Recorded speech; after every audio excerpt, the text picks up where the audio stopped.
ஒரு கிராமம். அங்க ஒரு பழைய சைக்கிள் இருந்தது. அது ரொம்ப சாதாரணமா தோணும்.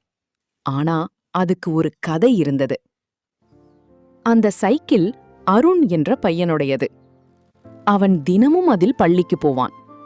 அதோட பேசுவான் கூட. நீதான் என் பெஸ்ட் ஃப்ரெண்டுடா. ஆனா வாழ்க்கை மாறி போச்சு. அருண் குடும்பம் நகரத்துக்கு மாறிச் சென்றது. சைக்கிள் மட்டும் அந்த வீட்டின் முன் தனியா நின்றது. வருடங்கள் கடந்து போச்சு. மழை, வெயில், அந்த சைக்கிள் பழுதாகி ஜங்க் ஆனது.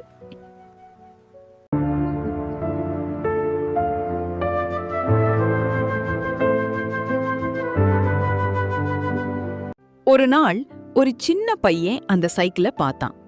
அவன் பெயர் விஜய். அவன் அதை தூசி தொடைத்து மெதுவா சரி செய்தான். முதல் நாள் ஓடும்போது சைக்கிள் சற்று குலுங்கியது. ஆனா சில நாள்களில் அது மீண்டும் உயிர் பெற்ற மாதிரி ஆனது. ரைட். ஒரு மாலை அந்த கிராமத்துக்கு ஒரு கார் வந்தது.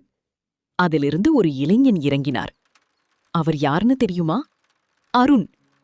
அவன் கண்கள் உடனே அந்த சைக்கிளை தேடியது. அது இன்னொரு பையனோட கையில் இருந்தது. பார்வை. அருண் மெதுவா சிரிச்சான். அவன் அருகே போய் கேட்டான், இது உன் சைக்கிளா? விஜய் சொன்னான், இல்ல அண்ணா, இது யாரோ விட்டுச் சென்றது. நான் சரி செய்தேன். இப்போ இது என் நண்பன். மனநிறைவு. அந்த வார்த்தை கேட்டதும் அருண் கண்ணில் கண்ணீர். ஆனா அவன் எதுவும் சொல்லல. சிரிச்சுக்கிட்டு நல்லா பாத்துக்கோன்னு மட்டும் சொன்னான்.